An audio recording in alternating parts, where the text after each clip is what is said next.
purpose. We're bringing it all What's happening, ladies and gentlemen? How you doing today? I appreciate you tuning in to Just Face It. My name is Corey. And today we're going to have Mr. Terrance, Dr. Choo. His name is Terrance Williams, just like the one Terrance. I think he speaks on a lot of political things and so on and so forth. But this is a different Terrance. His name is Terrance Williams. He is out of South Bend, Indiana, and we called him Choo back in the day, but now he is Dr. Choo. He's got his doctor's degree, and he's a doctor. And Choo has some very interesting things and very interesting outlooks on things. And so we are going to bring him in today and have a conversation about a few things. We have those things listed, but listen, if you can, do me a favor, share this video. Share this video, share it as much as you can on any platforms you have. So I'm gonna give you about another minute to do that. And also, if you can, make sure you go to YouTube and watch the video from YouTube. We have posted it in my YouTube link. It'll probably be easier because sometimes Facebook takes the videos down and doing stuff like that. So I think we're getting Mr. Dr. Choo on the line right now. Is it hooked up? It's not hooked up because I can't hear it. It is. Give us 1 second, please, because he is actually incarcerated, so he's calling in collect. Let me see. Did you receive the?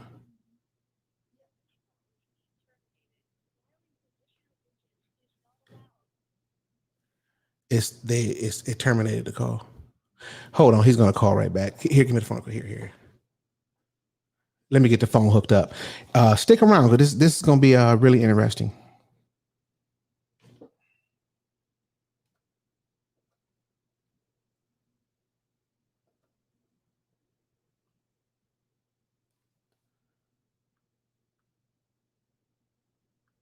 All right, sorry about that. Yeah, so hit the share button and like I said, do me a favor and go to it's done now. Go to YouTube if you have time. You have a couple, about maybe 30, 45 seconds, maybe a minute. Let's give it a minute. Go to YouTube and watch the video from YouTube if you can, please. And plus, on top of that, I want you to subscribe to my YouTube channel. Hey, Shelly, hello. This is a prepaid call. We couldn't play that. They can you believe they struck my my channel because they heard that last time? Huh? Okay. No. Please contact GTL customer service at 855-466-2832. To accept this call, press 0. To receive your current balance is $47.54. This call is from a corrections facility and is subject to monitoring. 1 second, everybody. He's here. Thank you for using GTL. What's going on, bro? You got all right. You online? Hold on, Dr. Choo. My YouTube channel is Just Face It. It's actually a link to this video on my Facebook channel, so you can go right there. But if not, I mean, you can just stick around on Facebook. I was just giving a suggestion because sometimes Facebook act a little funny. You know, they try to strike us out a little bit. Dr. Choo, how you doing, man? Are you there? All right, hold up. I don't know what's going on with this phone, man. I thought it was hooked up. Can you hear me, Dr. Choo? Wow. Hold on. I don't know what's going on. Hold on, doctor.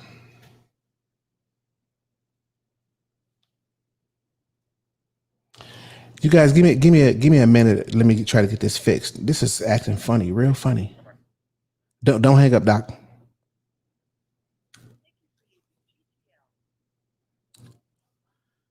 Oh God, this is bad. All right, but anyway, give him another minute to call back. I don't know what's going on with the system.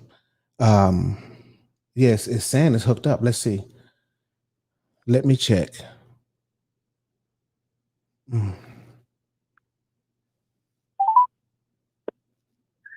you for calling. Okay, yeah. So what happened is when he called back, we can get him. But anyway, we had talked briefly, and he said he wanted to talk about some some things that's going on with the black community. He also want to address these the Trump thing too. So we'll do that in the second call. So he is going to give us a call back twice. I appreciate you all sticking around and being patient. I don't know what happened there. This is the first time that part happened, but from time to time we run into problems because we do. That's about it. That's the only thing I can say to that. But I really, like I said again, I really appreciate those who are here.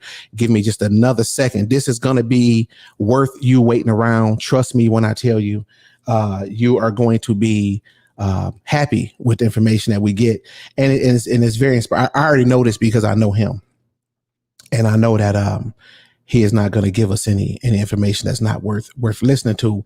I don't know exactly what he's going to say, but I do know it's going to be good. But in light of that, I guess all we can do is wait on him to call right back because the phone was messing up, man. This whole thing kind of throwing me off. But do me a favor while we at it too. Share as much as you can. The more you share, the more you care. You see that?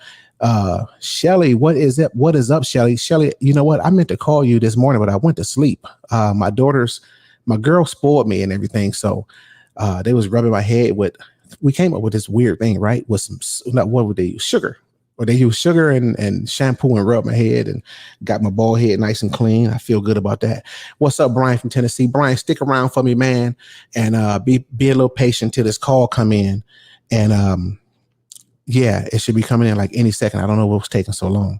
I hope he ain't in there fighting over the phone. You know how I get now with this. He said with this COVID stuff going on that the telephones are like hard to get to. But okay, here he is right here. I'm going to turn the volume down on him so I can receive the call. Give me 1 second.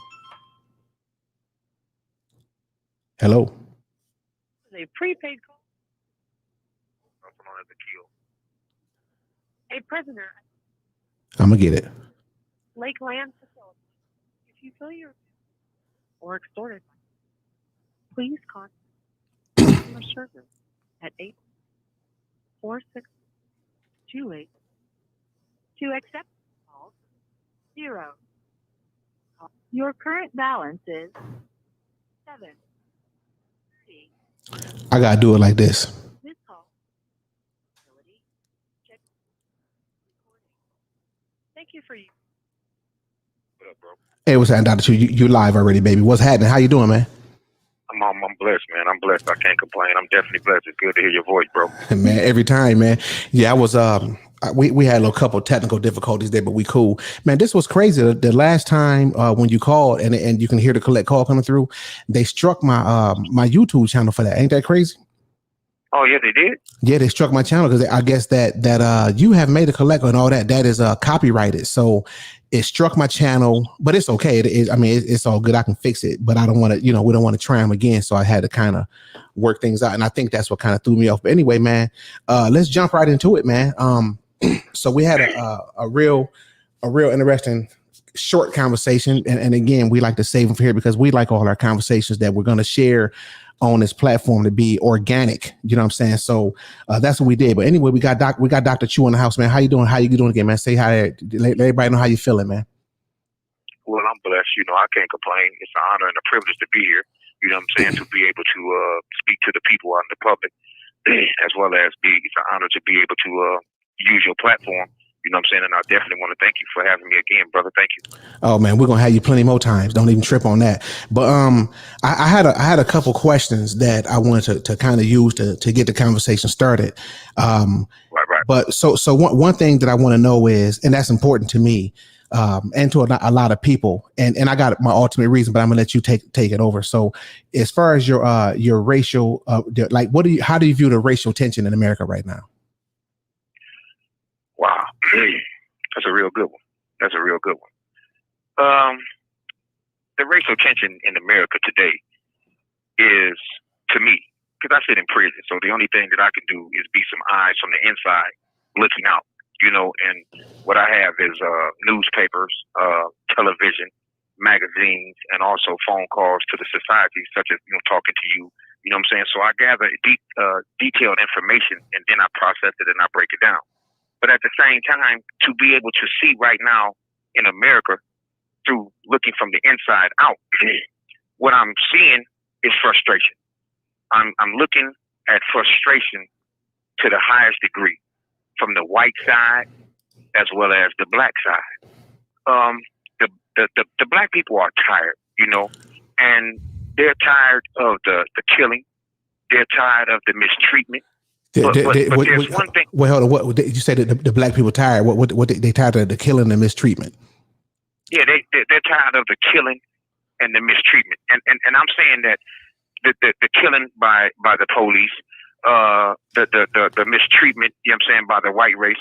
But at the same time, it's only the racial people that feels racist that they can superiority is playing a true impact here. Hey, but hold on. Let me shut you down real quick for a minute. I hate to do this. I really do. I mean, I hate to do this.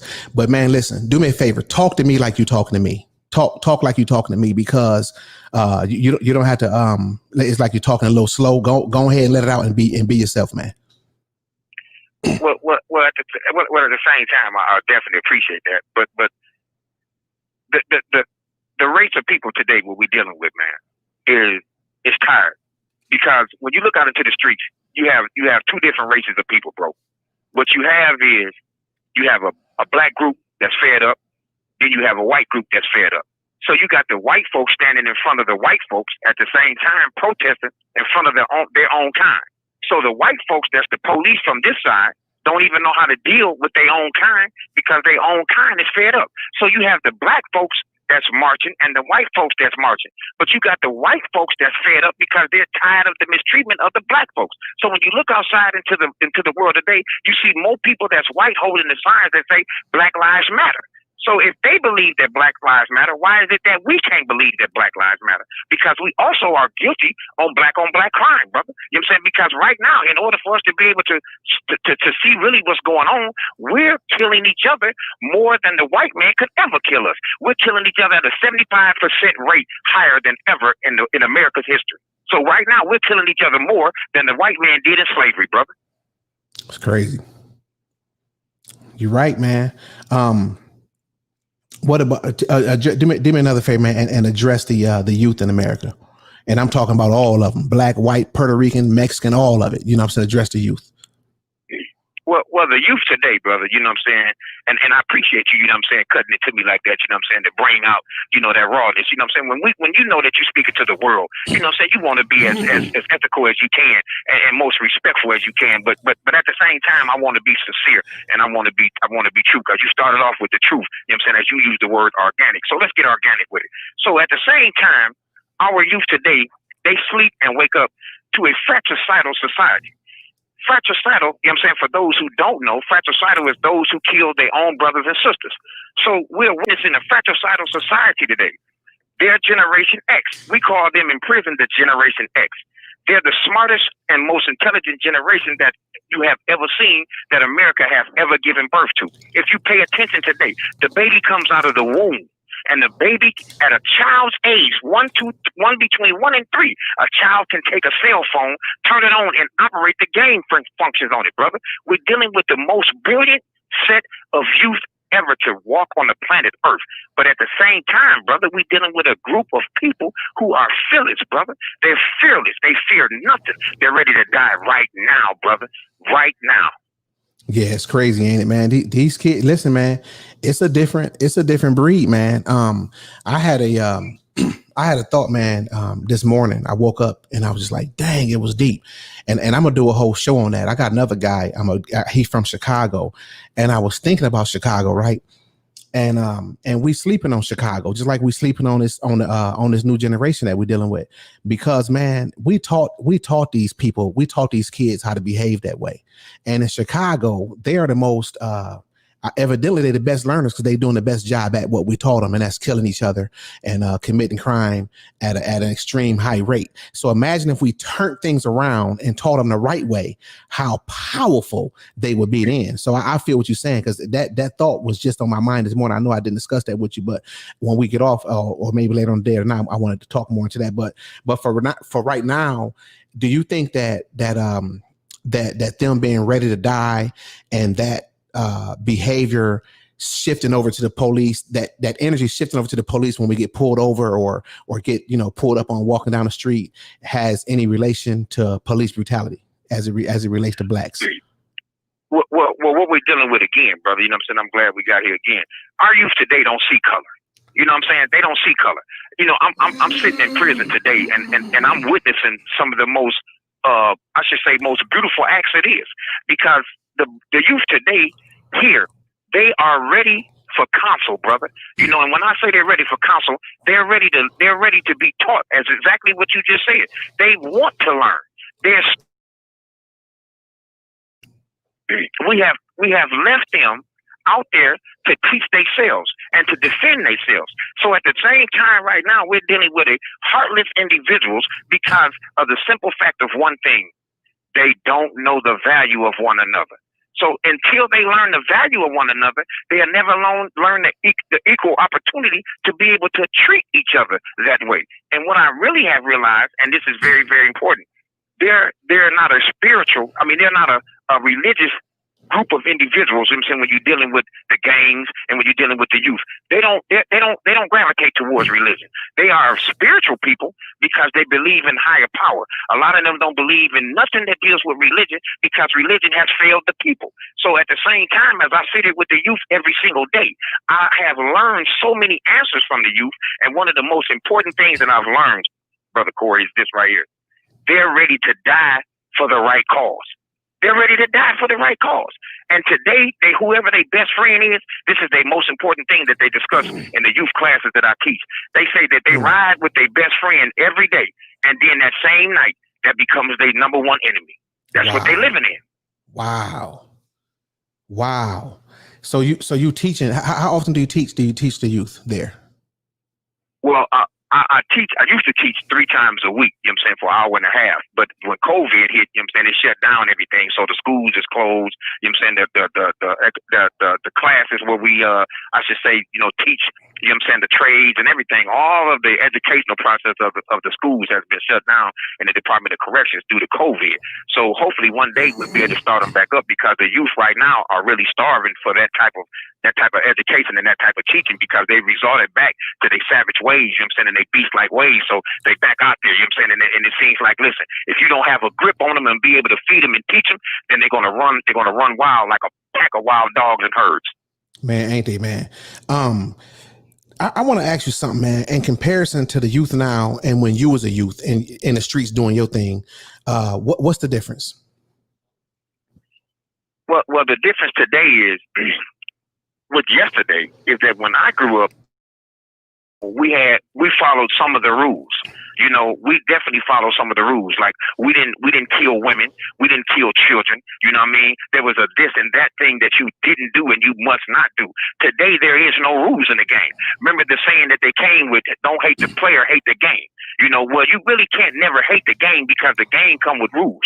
So it's always a player in the game who messes up the game. So what I look at today is, there is no rules in the game. There is nothing but do for self or suffer the consequences. So whatever the person see that he wants, we're living in a materialistic society today, because the women as well as the men, they care more about how they look on the outside as their beauty versus what they feel on the inside, what their mind should be beautified towards.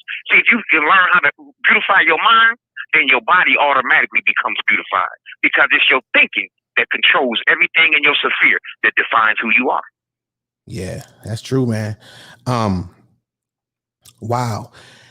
Oh man. What is your thoughts on black on black? Does black on black crime exist, and why? And if so, why? Why is it so heavy against each other? I mean, I know you talked about that a little bit, but let's elaborate on that for a couple minutes. Well, black on black crime exists for one particular reason. Where it starts at is I keep tapping on this, is that there is no value and there is no love for self. See, if you look at your brother and you don't see the value in him, or you look at your sister and you don't see the value in her, how can you love her? Because you can never love anything or anyone when you don't love yourself. These are the things that life teaches every day. You have to grow into a mature level of mind in order to be able to love and be able to nurture anything outside of you. You have to love you first. And that's what's missing in the youth. The youth do not love themselves. They don't. Yeah, that's true. Okay, so on this particular call, I think got like another minute and 15 seconds, 20 seconds. Do me a favor. What can we, because I don't like having dead conversations, what I call them. Can we do something about it? And if so, what? In a quick minute, yes, we can do something about it. You know what I'm saying? All of us that's sitting on our behinds, brother, we got to get out there. If I was free, we got to get out there and use what we can to touch and reach our youth. We got to stop being scared of our youth. We got to go out there and teach our youth. Our youth are willing to learn. They're starving for education, but it's us who is not paying them no attention that is making them so angry. We walk by them every day. I witnessed it in prison. The older guys, up until myself, until I became knowledgeable of it, I would walk by them and I would judge them. You got to remove judgment and you got to apply help. You got to apply love. You got to apply love. Man, listen, I say it all the time, man. Love is the answer. And it is. And it really is. And that might be something that we need to touch on a little bit more on another call is love, man, because love is the answer to all things. I mean, if you can't fix it with love, it ain't no fixing it. You know what I'm saying? And love. That's I don't mean to cut you off, but that's ironic that you said that because love is what changed my life, brother. You know what I'm saying? I had a white judge that sentenced me, you know what I'm saying, to 20 years in 2006. You know, so 20 years in 2006, and in Michigan it's day for day. I mean, it's all day. It's no good time. So that means a flat 20. But the things that the judge said to me, that You have 1 minute remaining. the things the judge said to me that moment is what changed my life because I too was one of the ones who was lost until that very particular second. Wow. So you got, in other words, you got a lot of respect for the man that sent you away for 20 years. Brother, I got a quick story when I called back to tell you, you know what I'm saying, the things that he let out of his mouth, brother, that changed my life because I didn't have no knowledge, wisdom, and understanding of the value of my own life. This is why I'm telling you that I understand why the youth don't love and value their own life because I didn't, brother. Yeah. Well, make sure you when this line end, you might as well go ahead and end it now and then call right back because we want to get to the second part. And the second part, we'll talk about that. And then I got another quick question for you that I know you got to answer for me. And we'll see how that goes. So yeah, go ahead and hang up and call right back, bro. All right. All right. So we yeah, he telling the truth there. Let me see what kind of comments we got. Yeah, he gonna call back, and I got a question that I want to I'm gonna throw him off guard a little bit. I'm gonna throw him off guard a little bit with one of the questions. Well, the last and final question I got for him, and then we're gonna have a conversation about that. This is gonna get good because I want to know how he feel about this because this is something that we've never discussed. Like we have really never got into a deep conversation about that, you know what I'm saying? For whatever reason, we just haven't. Yeah, Dr. Choo is coming with the real. I'm gonna tell you something about him. This dude is he was like he's like a brother to me. And his he calling back now. Go ahead and accept it. He and let me know when it's ready. He you know, he used to have a lot of problems when he was a youth, and he ended up getting in a lot of trouble a lot of times and leaving the house. And my mama would always let him come to the house and stay with us. And he just became like a brother to us, but he never figured it out. He never got himself, stayed out of trouble. And it hurts me to see him do that, especially with him being so talented and just like so valuable. You know what I'm saying? Like we missed him in the hood. We needed him. He could have, if he would have decided to do right, he could have led all of us in the right direction. But since he was gone, like he said, we ran wild, like wild dogs, you know what I'm saying? So, but it's all good, you know what I'm saying? Because I made it out, you know what I'm saying? I'm living, I'm alive. Everything is good. And he is too. And he gonna, you know, God be willing, he'll be home soon. What's up? You there? Dr. Choo? Yeah, I'm here. Okay. I'm here. All right, good. All right. Okay, so go ahead. Tell us the quick story about because I got one more question for you, but tell your story about the judge first. You got time. Go ahead. Well, what had happened was what had happened was this right here. The day of my sentencing, no shame. I always tell people, you know what I'm saying, in order for you to be able to change a person's life, you got to be honest about your own life, you know. So at the day of my sentencing, I was standing in front of a judge for armed robbery, you know, but I was never armed with any weapon. And in the state of Michigan, if you pretend to have a weapon or if you imply that you have a weapon, you might as well have a weapon because they're going to charge you as though you do, as though you did. So at the particular sentencing, the judge said to me, he said, I can give you anywhere between 11 years and 20 years, 11 being the minimum and 20 being the maximum. He said, so I don't know where I'm going to go with this, but I'm leaning towards the maximum, which is 20. He said, because I want to address you with a few things. He said, you've been a career criminal. He said, but one thing that I have to give you credit for, he said, you don't have no violence in your history. He says, and I really thank you for the times that you were ever committing any robbery. He said that you didn't never take an actual weapon into the robbery with you. He says, but what gets me is that you never stopped and thought about what it would be like if one of them who owned the establishment or the employee was to draw a gun down on you and kill you and take your life. He said, do you want to be the type of person who's laying inside of a store or a bank on the ground dead, and that's what you'd be remembered by? Wow. Wow. Wow. So in all technicalities, he was more looking out for you than anything because he knew you wasn't out there to hurt nobody.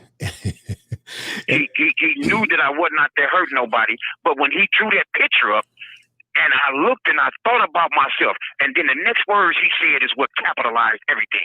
He says, I listened to you talk, and I've read your letters. He said, you are very, very smart, and if you use it the right way, you can be something in your life. He said, but I'm going to give you 20 years.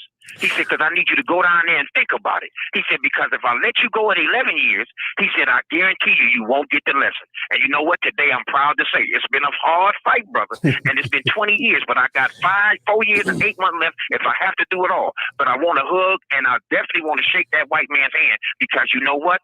He has changed my life. But the blessing is I'm on my way back down there in front of him in the next few months, and we're going to try to get a sentence reduction. And I want to tell him the same thing I just told you. You changed my life. And you left one thing out, one thing I can say is you were never out to hurt nobody physically, and you never hurt nobody physically in the neighborhood. I'm gonna give you that, and that's one of the reasons I have the utmost respect for you. But you have hurt us in a different way. I want you to know that part. And you tricked me. Wow. And you tricked me. Wow. Yeah. The hurt. I want you to know that. And you tricked me. You tricked me good. Remember the last time I said, don't do it. You ain't gonna do it no more. You promised. I'm telling you at that time, I ain't gonna do it no more. I ain't gonna do nothing. And then you ran off. I got the phone call. You did it again. The judge, tell him about what the judge said. You ain't gonna trick me this time. Well, I want to say this before we move on to the next question. We're gonna move on quick because I don't want to cry. You know what I'm saying? And that right there always gets me emotional because I lied to you, and I don't set out to be a liar purposely, but I lied and I apologize. Because that's something that you said in the truck, and me and you was talking, and you looked right at me. You said, "Bro, I need you to be out here because I need you and I love you." And I said, "Bro, I'm here. I'm done. I'm not going nowhere." You know what I'm saying? I got my word. My fronts was up, man. I mean, I was looking good from the outside and I was talking a good game, but I hadn't grown up yet. But I can tell you this right now before we move on to the next question. I'm done, and it ain't got nothing to do with nothing. I'm just tired. I'm in my 50s now, brother. I don't have a choice but to be done. And I guarantee you, it's bigger than you and I. This is for other people, and you happen to be one of the other people. And I love you, and I owe you that, bro. Let's do it, man. Let's move forward the right direction. Now here come the question, right? What is your question, brother? Tell me what is your question, brother? I'm curious to know what is your question. I just hope you ain't putting me dead on the spot. You know what I'm saying? Come on, brother, because we live. No, you finna get on the spot, buddy. Let me see how much time we got. Let me see. All right. Oh, we good. We still got about 9 minutes, brother. All right, listen. So I know that. Okay, so I've expressed this to you, but we ain't really talked about it in detail. I'm a Trump supporter. You know what I'm saying?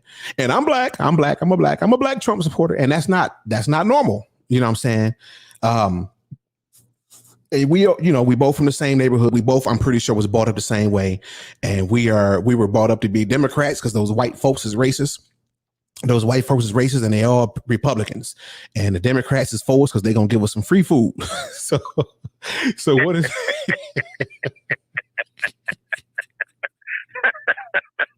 Hey, look, I'm just keeping it real, man. I'm just keeping it real. That's real. So what is your take on that? Well, I want to first start off and say this right here, right? That I'm 50 plus years old, and I have never voted in my entire life. I've been in and out of the system since I was 11 years old. Sad to say, and I'm not proud of that. But I don't know what it's like to go to the polls and vote. But when my day do come in the next few years or the next few months when I walk out of here, if today I could vote, I would vote for Trump. Let me tell you why I would vote for Trump. I'm not a Trump. I'm not a Trump supporter. Let's make this clear. I'm not a Trump hater neither. Let's make that very clear. But personally, I like Trump. But far as my vote, he would get it because of his realness. You know what I'm saying? I sit here in prison and I listen to all of the conversations, you know what I'm saying, that go from white to black, black to white, Mexican, you know what I'm saying, Chinese, you know what I'm saying, Oriental. I hear it all. But one thing that I can say, he's real. And all the things that I know about Trump, you either take it or leave it alone. Is who he is. So at this particular time, by you being a Trump supporter, I can see that because you've always been a real individual. But I've learned in my studies of Trump, look at what he did for America. It's a few things that stands out to me. I don't really do too much reading on Trump, but every now and then I listen to the TV and I read a little paper. But you got to look at what he did. I like to highlight the things that he did with Putin. You know what I mean? I remember Putin saying out of his mouth years ago, before Trump even came into office, he said that there would never be a president in the United States of America that he would wholeheartedly respect. Trump came on the scene and made him bow down. Yes, he did, man. Yes, he did. Yes, he did. Yes, he did. Yeah, and not only that, and then he dealt with Jong Wang too. Now, don't forget that. Well, that's one of the most highlighted accolades of his personal career that I read that he stated out of his own mouth. Out of all the presidents that ever have been in presidency of the United States of America, he's the only one that was able to step a heel and a toe on North Korea. So what does that say? That means that the man from over there in North Korea, which is the president there, had more respect for him than any other president because he never even picked up the phone and tried to contact no other president besides Trump. So what does that tell you about Trump? I mean, if we want to be honest, let's be honest about who the man is. Whether you like him or not, give him what he deserves. Yeah, that's true. But man, listen though, man. The biggest problem is everybody want to make him out to be a racist now, man. What is going on with that? Well, brother, I always answer this in topics that we have with the big heads that I call here. We got some guys here that's real big heads. I'm talking about when I say big heads, that means big headed with intelligence. I'm talking about with knowledge, wisdom, and understanding. But one thing I always be able to walk away with when I'm in that debate with these brothers about him being a racist, I do know this right here, that he has an immigrant wife. Am I correct? I don't want to sound like I know what I'm talking about, no, but I remember reading that. Yeah, she from Russia. And she look, okay, hold on, and she looked good too. Oh yeah, she's definitely fine now. Right, you can't have all that money and not have a star on your side. You know what I'm saying? That's real. But her being an immigrant, I've learned also from reading that he employs over 400 immigrants, you know what I'm saying, from multiple different countries. So that alone shows, you know what I'm saying, that he's not a complete racist. Now, when I say a complete racist, I'm saying this right here.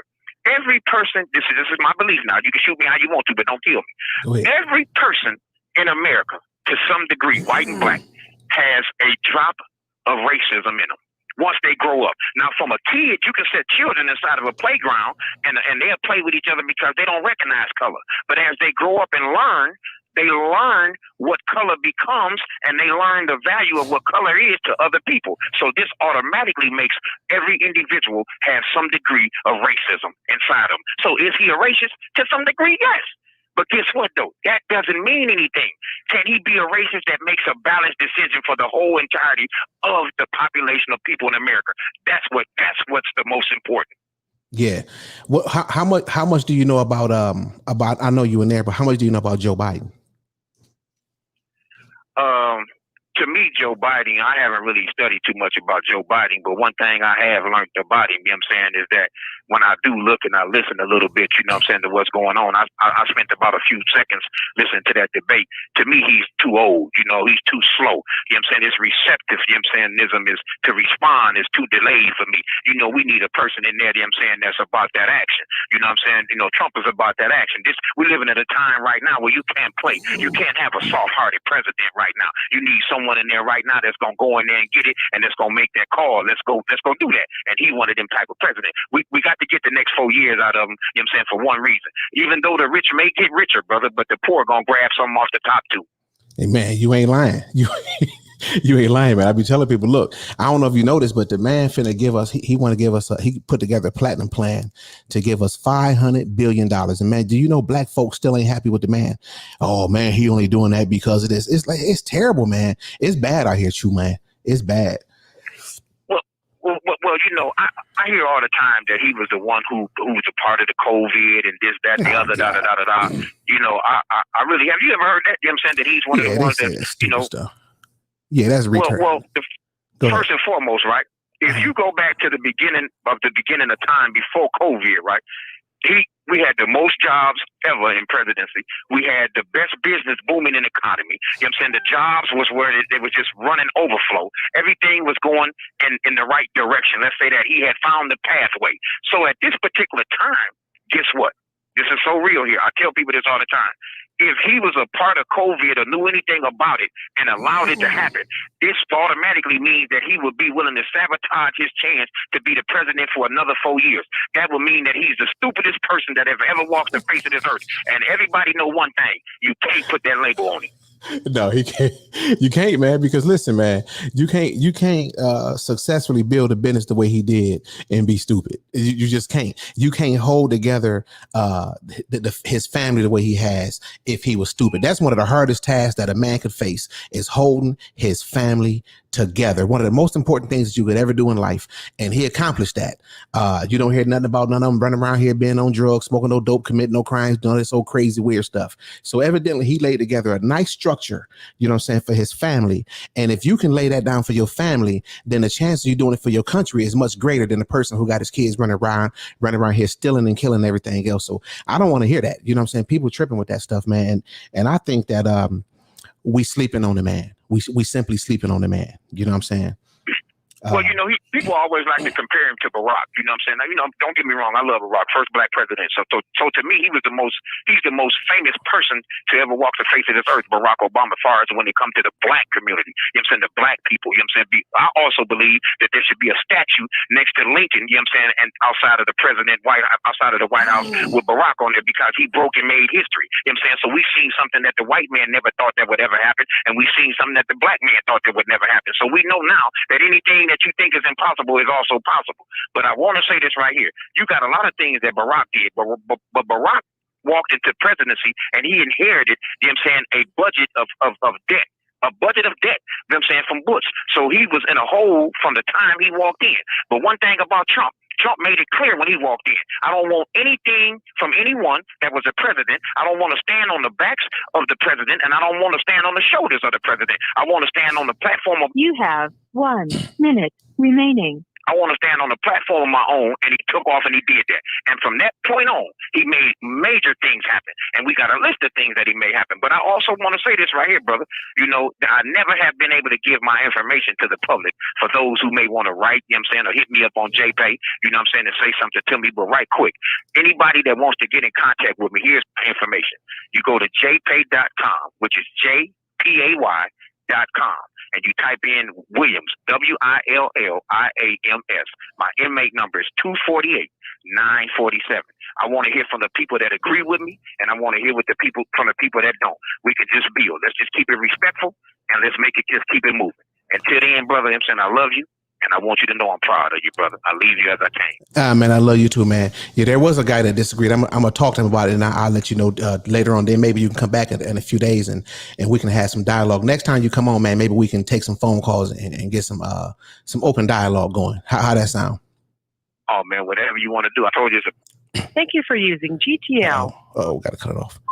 Okay, yeah. So that was that. I would like to hear. I honestly would like to hear any comments that anybody have based on anything he said, either the first call or the second call. Here's the number. I put the number up on the screen: 1-800-491-9687. Give us a call. I'd like to talk to you. I would like to talk to you and have an open discussion about what he spoke about. I thought it was pretty good. It was pretty interesting. I think you all enjoyed it. It wasn't a lot of comments, which tells me one or two things. One or two things is that either you was listening really close or you didn't care what he was talking about. I would like to know which one it is. Amber Zell said, thank you, Dr. Choo. You are awesome. So she liked it. Tina, thank you, Dr. Choo. Okay, so Hot Dog Rocks, I would like to know what part of it, of what he said, and I'm not asking you, I'm asking you from a neutral standpoint, what didn't you agree with what he said? Might have been the Barack Obama thing. Yeah, I'm I'm not an Obama fan. But you got to understand that he is not into politics. So he probably don't really, at that time, he probably wasn't paying attention to what Barack had going on. Okay, hold on. I got a call coming in. What your name is and where you from, huh?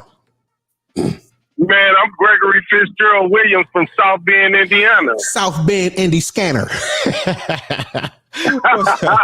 What's up, man? Represent, baby. What's up with it, man? All day. Yes. You I know see what? you still at it, man. That's a good thing, man. Hey, man, I don't stop, man. I'm not gonna stop. I'm not gonna stop, Greg. This is what I'm called to do, man. I'm finally walking in my calling. You know what I'm saying? So there you go. Until the good Lord tell me to stop, I'm gonna keep it rolling. You hear me? Keep it rolling, man. Yeah. You're doing good, man. I really enjoyed the interview, man. I tapped in, man. I heard Choo come with the real, man. I appreciate that, brother, man. How he done, flip the script, change his life for the better, and I believe he gonna get out, man. That judge gonna let him out, man, and allow him to put all his words into straight up action. I'm looking forward to it. Man, you know what? Me too, man. But I'm going to tell you something, man. I remember, like he said, that they was in a truck and I said, man, don't do it no more, man. Leave it alone, man. Stay home, Choo. I'm going to make sure you're all right. He looked me right in my face and told me, man, I'm done. Do you know, man, 2 days later, his mama called me crying and said the man and did it again. I don't know what's wrong, but now I hear a different tone in his voice. I hear different, I hear different words. And I attach to a different spirit, you know what I'm saying? So I really believe that when he come home this time, he is going to be very powerful for the youth, and he going to lead us, not us, but lead the youth in the right direction with his influence. I really believe that, you know what I'm saying? So that's what's up, man. Right. And you want to know something? I'm going to tell you this right here, is that I'm glad that you are having these interviews with him, because you got him on tape, and look, I'm gonna help you hold him accountable. Yeah, and if you have to, help me hold him down. Right. If I got to, you already know. You already know. Yes, sir. Absolutely, man. Hey, matter of fact, if you get your hands on him, you ain't gonna need my help. You got him. Right. But listen, it ain't gonna never get to that though, because he's a thinker. He's a better thinker. I can hear sobriety. I can hear just he's a better thinker than he's ever been before, Yeah, I believe that. I really do, man. Man, listen, like you, and you know it, we both rooting for him, and I think that people here is rooting for him too, you know what I'm saying? So that's what's up, man. I appreciate you calling in, Greg. Yes, sir. You keep up the good work, man. I'm proud of you, Corey. And you keep up the good work too, and you keep in touch. Quit, don't do me like that now. Don't stay gone too long. You hear me? Okay, I will. All right, man. I will. I love you, man. For sure. I love you too. I love you. Okay. Yeah. And it's okay, ladies and gentlemen, to tell your friends that you love them. You hear me? It's okay to love. Greg is like a brother. That's another guy, man. We had a few people in the neighborhood that was like, they just wasn't friends. They was more like brothers. You know what I'm saying? In fact, Greg is so funny because Greg and my older brother became really, really good friends because they got into a fight. And so they end up being friends. But yeah, it's good to have him on and to listen to him. I still like listening to him, and I still like I just like to know that he's able, moving, and alive, because he's a really great person. And I didn't get a chance to spend as much time as I had wanted to or want to, you know what I'm saying? Because he was in and out. Ever since I was little, I remember him being in and out. It was a constant thing, back and forth. And so, when somebody got so much potential, even that we recognized it as a kid, you just didn't want to think that he would do it again. So every time he did it, I mean, it was always, you know, he ain't do nothing super terrible. You know what I'm saying? He would rob without guns and weapons, but man. But anyway, I'm glad that he is able to bring a good word to us, and I really appreciate it. Let me see. The only thing I disagree with was the statue. I just don't think it's beneficial to praise someone because of color skin. I agree with you right there. We should praise someone for their accomplishments, not color. I'm with you 100% right there. 100%. I am with you. I understand what he's saying. And see, this is the thing that people don't want to accept. Just because I understand what you're saying don't mean that I agree with you. Okay. I disagree with that too. I don't see no reason to put up a statue because he's black and because he became the first president. That's almost a smack in the face to black people. And it's almost agreeing to say that you're right. Y'all didn't, you know, you did something that we didn't think you would ever do. So it's like, how am I trying to say it? Like, it's just almost a smack. Okay, so it's the same thing as, I know I'm switching subjects a little bit, but it's the same thing. So I'm a black man, right? So I remember I used to have my son or my kids with me and different kids and, you know, maybe my nieces and nephews, and people would say, hey man, I'm proud of you. It's good to see a black man taking care of his kids. That's an insult to me. That's not a compliment to me. That's an insult, because me taking care of my kids and looking out for my nieces and nephews when they needed it, that does not make me a hero. That makes me responsible doing what I'm supposed to do. And I don't want to be praised and pat on my back for doing things that I'm supposed to do, like take care of my kids. Like, you know what I'm saying? So I get what Ineffably Botched is saying, because I don't like that either. Don't compliment me for taking care of my kids. Don't compliment me for treating my wife like a queen. These are things that I am supposed to do. These are things that we should be expected to do. But the problem is, I guess we're not doing it. You know what I'm saying? A lot of us not doing it, but a lot of us are. And a lot of us can't for other reasons. And that's a whole nother conversation too. I ain't gonna say can't, but it's being made to be extremely difficult. And that's where we have to get the women and the men on the same accord and put the men in place where they're supposed to be and put the women in place where they're supposed to be. And then we'll be all right. And then we don't have to compliment each other for taking care of kids. You know, I don't see a white guy taking care of his kid or spending time with his kid at the park. And I say, hey man, I want to compliment you, man. Good job. Way to take care of your kids. Why? Because that's what he's expected to do. And we should be expected to do the same thing. And we should not be praised for that. Like, there's nothing that you could say to me that would make me not want to take care of my kids. So please don't compliment me for that. You know what I'm saying? I'm supposed to do this, you know. Maybe you can compliment me for doing a good job, but me being there with them and all that, look, man, that's what I'm supposed to do. Period. Point blank. That's it. That's all. People want to pat on the back for doing the right thing. Exactly. Tabitha. I love you, girl. Is given into the gimme narrative. Exactly. Yeah, we don't want to put him up there. On top of that, I don't know if Dr. Choo noticed, but man, Barack, man. Anyway, we don't want to talk about that. But you know what? I actually, to tell you the truth, and this being honest to God, I am totally surprised that he feels the way he feels about Trump. I really expected him to say something different. Okay. I expected him to give me this good old speech about, you know, how he don't buy into Trump. But by him saying the things he said, that's amazing. You know what I'm saying? So that's a good thing. You know what I'm saying? I hear you. I'm white, but I'm 4 years sober, and people compliment me all the time for changing my life and taking care of my family. I tell them all the time, I'm only doing what I'm supposed to. Yeah, I tell them all the time I'm only doing what I'm supposed to do. That's correct, man. There's nothing wrong with encouraging. Encouraging, but I think it's a fine line between encouraging me to do something.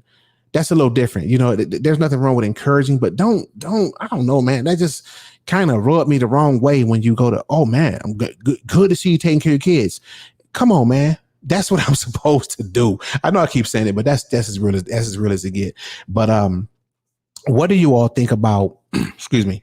What do you all think about coming on, bringing him back and then you can call in and asking questions. I would have to set up a different, come to think of it, I would have to set up a different setup for that, but I think I can pull it off.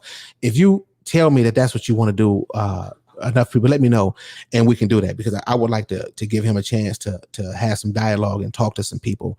Not only would it be good, a good opportunity for him to teach, it'd be a good opportunity for him to talk to some people on the outside. I mean, the last interview I did with the one guy in prison, he called me back, and he was so happy and so grateful that he was able to speak and talk and get his voice heard on the outside. I honest to God did not know that it was that important to him to do that. When he told me that, my mind was blown. You know what I'm saying? He was talking to me again, and then my allergies kind of start messing up again a little bit. I got allergies and stuff. That's what it be, because I don't cry.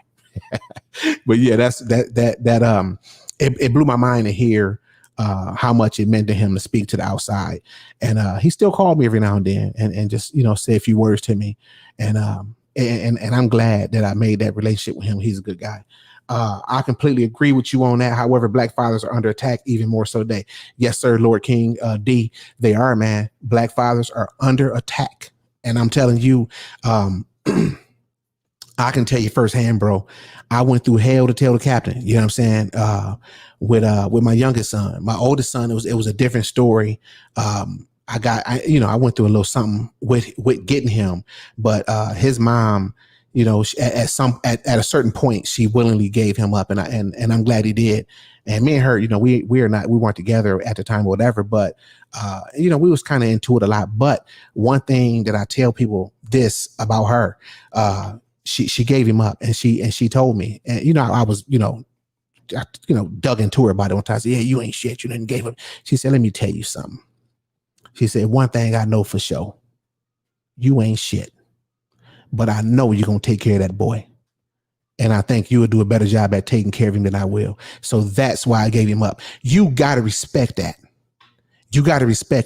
I respect it more now than I did then, because then I looked at it like, that's pitiful. You the mama and you giving up. But now that I understand the order of God, the order, I understand that was probably the best decision she could have made for him. You know what I'm saying? Even though he did some things, but I was able to put some things in him that he can utilize even today. And even with him being incarcerated, he's doing some great things from the inside that's going to manifest to be great things on the outside. And when he come home, he'll be able to water those things and make them even bigger. So everything is good, man. You know what I'm saying? Exactly. We live in an era, praise and courage are mixed into one, and it's different. Yes. Thanks, Tabitha. I be having trouble with putting my words together sometime, but you know what I'm talking about. I told you right there sometime. So that's what's up, man. And I really enjoyed you all coming in and listening. I really appreciate your time. Sometime I really need to I need to get some talking out too. Let me read this let me make some. Black fathers are under attack by the black women. Not all, but some, but too many. Not all, but too many. You're right, Tabitha. And I was under attack with my youngest son. It was terrible. It was terrible, man. And thankfully, he was brainwashed. You know how Jesse say, he was brainwashed, and I gave up. I really did. I gave up. I said, I'm gonna let it go. I let it go. So when he called me back and came through on his own, I was really shocked. I was extremely happy.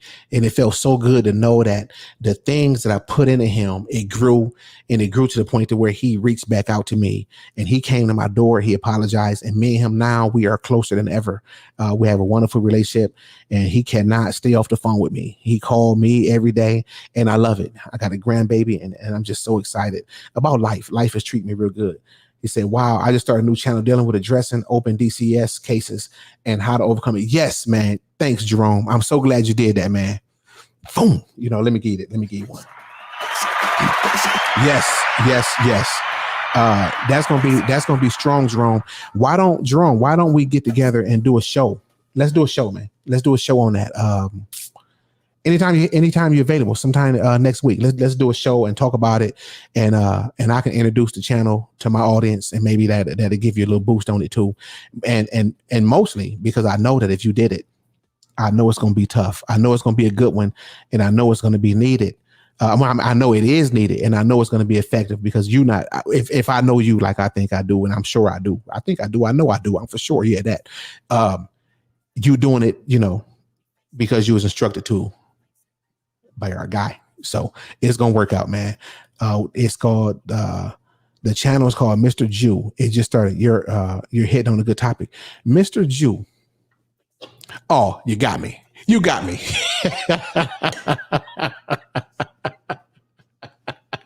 Oh man, Jerome, that was a good one. You slick, man. You pretty good. You pretty good, man. You knew that was gonna get me. That was a good one. I ain't gonna spill the beans. I ain't gonna spill the beans, but I get it. I know. Oh my God, man. Sorry, I have to say this. Love hearing your show, Wash. My dad passed away in 2011. He used to say that all the time. Yeah, man. I'm sorry, Lori. Daddies are a big deal. Daddies are daddies are a big deal. You know what I'm saying? And not only do the men need their daddies, the girls do too. And I'm telling you now, I can tell you firsthand experience because my daughters, they just today let me tell you something. Look how clean that bald head is. Today they put shampoo and sugar and they scrubbed my bald head with it. And I was just asleep and they left it all on my face and I was finna go live and I looked on the camera and saw that stuff on my face and had to hurry and get it off. And they was laughing. I know they was in that back room cracking up laughing at me. Yeah, so I love the girls, I love the boys, but I'm gonna keep it real. It's something about them girls. Oh, tell me that daddies, tell me you don't know that. And for them girls, it's something about that daddy. So just always remember that daddy is a big deal. And if your mama ran your daddy off, or if you ran your daddy off, or if your daddy ran your daddy off, find him and forgive him. Find him and forgive him, because that man, no matter what you think, I'm telling you right now, that man is a big deal. And I'm gonna leave you one more thought before I go. One more thought. I'm gonna leave you with this here. Wake up, please wake up. Before what? Before you go to sleep. Subscribe to the channel, hit the like button, hit the share button, and I'll see you next time. But listen, as a matter of fact, I will see you in a little bit at 9:00. I got an interview with our very own, the heartbeat of America, Sony. I am going to interview Sony, and I'm going to learn some things about Sony as well as you are. So we're going to interview Sony, and I'm going to title it, I'm kidding. Who is Sony? So we're going to talk about that, and we are going to have a good time. Like always, as you know, Sony is the heartbeat of the Hit Squad. Listen, I'll see y'all at 9:00. All right. Peace.